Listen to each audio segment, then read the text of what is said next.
La porte magique. Au royaume du Père Noël régnait une grande agitation. Les lettres des enfants affluaient par milliers. Les lutins fabriquaient les jouets et les reines s'entraînaient dans les forêts de glace pour être en forme le grand soir. Le Père Noël, lui, voulait régler l'heure de son départ avec le gardien de la porte magique, le vieux sorcier Merloc. Fermée toute l'année, la porte préservait le royaume féerique de Noël des curieux et des gens mal intentionnés.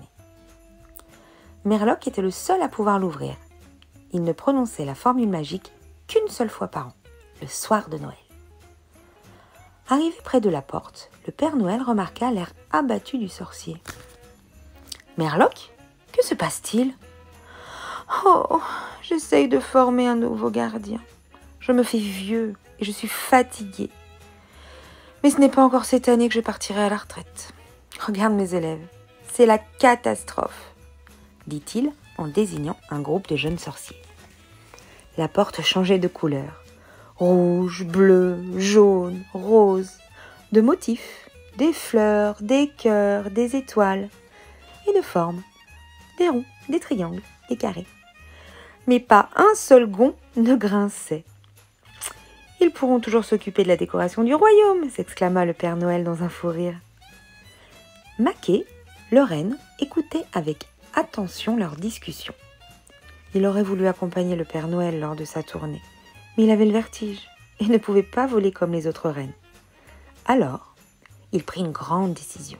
« Je vais devenir le nouveau gardien. » Tous les jours, il se rendait discrètement près de la grande porte. Contrairement aux jeunes élèves qui ne pensaient qu'à s'amuser, il écoutait attentivement l'enseignement de Merloc. Au bout de quelques jours, il parvenait déjà à ouvrir les sacs à dos, les tiroirs et les coffres forts.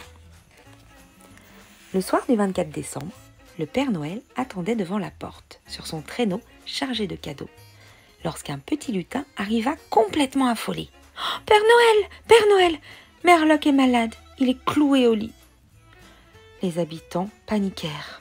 Pas de porte, pas de Noël. Tous les élèves essayèrent de l'ouvrir, sans y parvenir. Maquet s'avança timidement, sous les ricanements des autres rennes. « Hé, Maquet, tu as perdu la tête, tu es un renne, pas un sorcier. » Il se concentra, malgré les moqueries, et marmonna des mots incompréhensibles. Il virevolta sur lui-même et pointa sa patte d'un coup sec vers la porte. Un éclair jaillit, puis un faible grincement résonna. Enfin, les deux battants s'écartèrent à la stupéfaction générale. Maquet était très fier. « Maquet, tu es un grand magicien, » dit le Père Noël. « Je pense que Merloc a enfin trouvé son remplaçant. Joyeux Noël à tous !»